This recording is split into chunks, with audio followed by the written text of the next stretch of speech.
दसरा म्हणजे महाराष्ट्रातला मोठा सण, भारतातला मोठा सण आहे आणि दसरा हा 3.5 मुहूर्तांपैकी एक असतो आणि याच दसऱ्या मेळाव्याची चर्चा आज महाराष्ट्रामध्ये होताना दिसत आहे।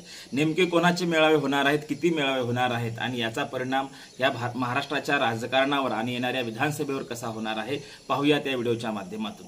नमस्कार, मी डॉक्टर नागराज मगरे, शब्दयोद्धा लाईव्ह मध्ये आपल्या सर्वांचं मनपूर्वक स्वागत। 3.5 मुहूर्तांपैकी एक मुहूर्त म्हणजे दसरा। खरं तर काही ठिकाणी दशहरा म्हणतात, काही ठिकाणी याला विजयादशमी म्हणतात। अशा विविध नावाने खरं तर भारतामध्ये हा सण साजरा केला जातो आणि अशा प्रसंगी महाराष्ट्रामध्ये काही मेळावे भरवण्याची प्रथा पडलेली आहे। ही प्रथा गेल्या कित्येक वर्षापासून सुरू आहे। यामध्ये आपण प्रामुख्याने पाहतोय की राष्ट्रीय स्वयंसेवक संघाचा नागपूर येथे मेळावा होतो आणि या नागपूर येथे मेळाव्यामध्ये खरं तर राष्ट्रीय स्वयंसेवक संघाचे शस्त्रपूजन असेल किंवा रॅली असेल याच्या माध्यमातून त्या ठिकाणी सामाजिक जागृती करण्याचं काम राष्ट्रीय स्वयंसेवक संघ करत असतो। त्यांचा मेळावा नागपूर येथे होत असतो। इकडे आपण पाहतो त्याच ठिकाणी नागपूरला त्याच दिवशी खरं तर विजयादशमीच्या निमित्ताने, धम्मचक्र परिवर्तन दिनाच्या निमित्ताने, धम्मचक्र परिवर्तनाच्या संदर्भाने त्या ठिकाणी देखील डॉक्टर बाबासाहेब आंबेडकर यांनी 1956ला धर्मांतर केले आणि त्या दिवशी धम्मचक्र प्रवर्तन दिन आणि विजयादशमी त्या दिवशी आलेली होती। म्हणून त्या दिवशी देखील आज आपण पाहतोय नागपूरमध्ये दीक्षाभूमी येथे मोठ्या प्रमाणात बौद्ध बांधव धर्मांतराचा सोहळा साजरा करतात आणि हा देखील एक मेळावा म्हणून आपण पाहिला पाहिजे। आणि मग या मेळाव्याच्या नंतर सर्वात महत्त्वाचं म्हणजे महाराष्ट्रामध्ये मेळावा गाजायचा तो मेळावा म्हणजे शिवाजी पार्कवरचा, ज्या ठिकाणी बाळासाहेब ठाकरे भाषण द्यायचे आणि महाराष्ट्रभर हा मेसेज जायचा की नेमकी शिवसेनेची भूमिका यापुढे कशी असणार आहे, आतापर्यंत कशी होती, एकूणच त्यांच्या वर्षभराच्या कार्याचा आढावा त्या ठिकाणी बाळासाहेब ठाकरे घेत असत। याचा परिणाम खरं तर निवडणुकावरती होत होता, याचा परिणाम सामाजिक सलोख्यावरती होत होता। अनेक परिणाम याचे आपण पाहिलेले आहेत, सर्व अख्ख्या महाराष्ट्रानं पाहिलेले आहेत। आणि मग हा एक मेळावा आपल्याला सांगता येतो। दुसरा मेळावा असेल किंवा दुसरा दसरा मेळावा म्हणजे आपण पाहत असतो तोच म्हणजे विजयादशमीच्या निमित्ताने अकोला येथे डॉक्टर बाबासाहेब आंबेडकरांचे नातू अर्थात वंचित बहुजन आघाडीचे नेते बाळासाहेब आंबेडकर हे देखील मेळावा घेतात। आता हे सर्व जे मेळावे आहेत आपण जे पाहतो, या मेळाव्यांचा परिणाम हा त्या समाजाचा मेळावा असतो, त्या धर्माचा मेळावा असतो।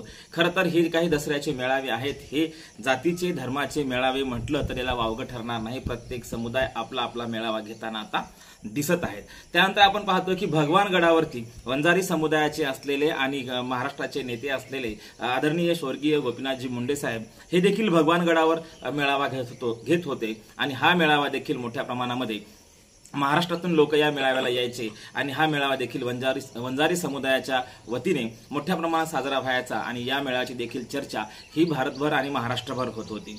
त्यानंतर आता आपण पाहतोय की खरं तर आता नव्याने एक मेळावा याच्यामध्ये ऍड होणार आहे आणि तो मेळावा असणार आहे मनोज जरांगे पाटलांचा दसरा मेळावा। आपण पाहतोय महाराष्ट्रामध्ये खरं तर स्वातंत्र्याच्या नंतर जसे आपण पुढे चाललेलो आहोत तशा जातीय भावना, धार्मिक भावना ह्या घट्ट होताना दिसून येत आहेत। आणि मग ह्या भावना घट्ट होत असतील तर लोकशाहीमध्ये धर्माचा प्रचार प्रसार करण्याचा सर्वांनाच अधिकार आहे, परंतु लोकशाहीला मात्र कुठला धर्म नाही, लोकशाही धर्मनिरपेक्ष असते। पण तरीही भारताच्या कुठल्याही राज्याच्या निवडणुका असू द्या की देशाच्या निवडणुका असू द्या, या प्रत्येक निवडणुकीमध्ये आपण पाहतोय जात ही प्रामुख्याने समोर येते, धर्म हा प्रामुख्याने समोर येतो। खरं तर लोकशाहीमध्ये धर्म आणि राजकारण आणि धर्माचे राजकारण ह्या गोष्टी काही नव्या नाहीत, परंतु आज आपण पाहतोय ज्या पद्धतीने मराठा आरक्षणाचा प्रश्न मनोज जरांगे पाटील घेऊन पुढे येत आहेत आणि अशा प्रसंगी जेव्हा आपण एक चर्चा करायला लागतो की आता नव्याने एक मेळावा ऍड होणार आहे, अर्थात मराठा समुदायाचा हा मेळावा असणार आहे आणि तो मेळावा होणार आहे नारायणगडावर, जो की बीड पासून 21 किलोमीटर अंतरावर हा गड आहे आणि हा गड समुद्र सपाटीपासून जवळपास 3500 फूट उंचीवर आहे आणि मोठा विस्तृत असा गड आहे। 7 ते 8 किलोमीटर जिकडे तिकडे ह्या गडावरती 7 ते 8 किलोमीटरवर आपण पाहतो की एकदम असं पठार असल्या कारणानं त्या ठिकाणी सुद्धा आता मराठा समुदायाचा मेळावा होणार आहे।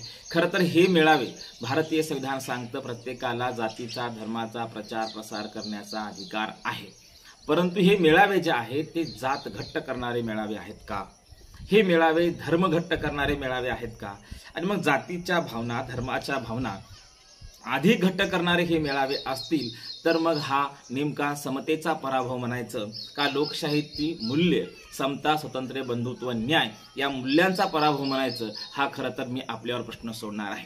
लोकशाहीमध्ये किंवा देशामध्ये आपण पाहतोय जे संत असतील, महात्मे असतील, महापुरुष असतील, या सर्वांनीच हा देश समतेवर आधारित उभा राहावा असा विचार मांडलेला आहे। आणि मग हा देश समतेवर आधारित उभा राहायचा असेल आणि असे जातीय मेळावे जर स्ट्रॉंग पद्धतीने उभे राहत असतील, नव्याने आपल्या आपल्या जाती जर आपले आपले मेळावे दसरा मेळावे म्हणून घेत असतील, तर खरं तर ही चिंतेची बाब आहे। कारण आज आपण पाहतोय राष्ट्रीय स्वयंसेवक संघाचा मेळावा असू द्यात की दीक्षाभूमीवरचा मेळावा असू द्यात किंवा इकडे भारतीय बौद्ध समाज हा अकोल्यामध्ये होणारा जो मेळावा असू द्यात किंवा आपण पाहतोय की भगवान गडावरचा गोपीनाथ मुंडेंचा मेळावा असू द्यात किंवा आता जो मेळावा होत नव्हता तो मेळावा आता इथून दसरा मेळाव्यापासून इथून ही प्रथा पुढे राहील आणि मनोज जरांगे पाटलाचा मराठा रूपाच्या नावाने मराठा समुदायाच्या नावाने हा मेळावा होणार आहे। काही गोष्टी आपण ठीक आहेत की या ठिकाणी भारतीय बौद्धांचा जो काही धर्मांतराचा जो हे आहे याला मेळावा म्हणता येणार नाही,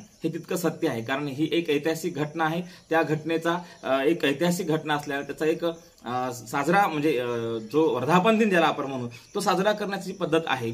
परंतु अकोल्यातला मेळावा असेल, शिवाजी पार्कवरचा मेळावा असेल, राष्ट्रीय स्वयंसेवक संघाचे संचलन असेल किंवा आपण पाहतोय भगवान गडावरील मेळावा असेल आणि आत्ता नारायण गडावरती मनोज जरांगे पाटलाचा मेळावा असेल, हे जे मेळावे आहेत या मेळाव्याकडे सर्वांनी समीक्षक नजरेनं पाहिलं, समतेच्या नजरेनं पाहिलं तर कुठेतरी वाटतं समतेचा पराभव होत आहे। भारत माझा देश आहे आणि सारे भारतीय माझे बांधव आहेत असं आपण एकीकडे म्हणत असतो, परंतु आज मात्र हे जे काही मेळावे होणार आहेत हे जातीचे मेळावे असणार आहेत, हे धर्माचे मेळावे असणार आहेत आणि हे मेळावे खरं तर घातक असणार आहेत आणि घातक समतेसाठी घातक असणार आहेत। कारण या देशामध्ये सर्व संत महापुरुष अगदी वारकरी संप्रदाय असेल, संत साहित्य असेल किंवा इकडे आपण पाहतोय की महापुरुष असतील, या सर्व महापुरुषांनी संतांनी इथे समतेचा मळा फुलवण्याचं काम केलं। परंतु अलीकडे आपण पाहतोय राजकारणाच्या रूपानं राजकीय नेत्यांचे जे मेळावे होत आहेत ते मेळावे हे धर्माला घट्ट करणारे आहेत, ते मेळावे जातीला घट्ट करणारे आहेत। एकीकडे आपण जाती अंत व्हावा असं म्हणत असतो आणि दुसरीकडे मात्र जातीचे मेळावे घेऊन जातीच्या संघटना काढून कुठेतरी या देशामध्ये पुन्हा आपण जात घट्ट करतोय, ही खरं तर शोकांतिका आहे। आज शाळेपासून असू द्या किंवा महाविद्यालय जीवनात असू द्या, कुठेही तुम्ही फिरा, राजकारण समाजकारण कुठल्याही क्षेत्रात जर आपण गेलो, प्रत्येक क्षेत्रामध्ये कुठे ना कुठेतरी जात हा मुद्दा जो आहे हा प्रकर्षाने आपल्याला दिसून येतो आणि जातीच्या आधारावरच सगळ्या गोष्टी घडत असतात। सहज एखाद्या आपण शासकीय कार्यालयात जरी गेलो तरी त्या ठिकाणी जातीचा संदर्भ येतो आणि तिथे लोक जातीवरून आपली कामं करत असतात। ह्या ज्या काही घटना घडत आहेत, हे जे काही अतिशय घट्ट पायेमुळे ज्या पद्धतीने शिकलेल्या लोकांमध्ये जात मोठ्या प्रमाणामध्ये जागृत होत आहे, जातीय भावना जागृत होत आहेत आणि म्हणून ह्या जातीय भावना हे जे मेळावे आहेत देशाच्या राष्ट्रवादाला कुठेतरी एक खोडा घालणारे आहेत। कारण देशाचा राष्ट्रवाद हा खऱ्या अर्थानं लोकशाहीच्या मूल्यांवर आधारित असला पाहिजे, परंतु या देशाबद्दल प्रेम वाटण्याऐवजी लोकांमध्ये ज्या पद्धतीने आपल्या जातीबद्दल प्रेम वाटते आणि म्हणून हे जे काही मेळावे आहेत ती जातीचे मेळावे जात घट्ट करण्यासाठी आहेत का असा सर्वसामान्य माणसाला प्रश्न पडतोय। धन्यवाद।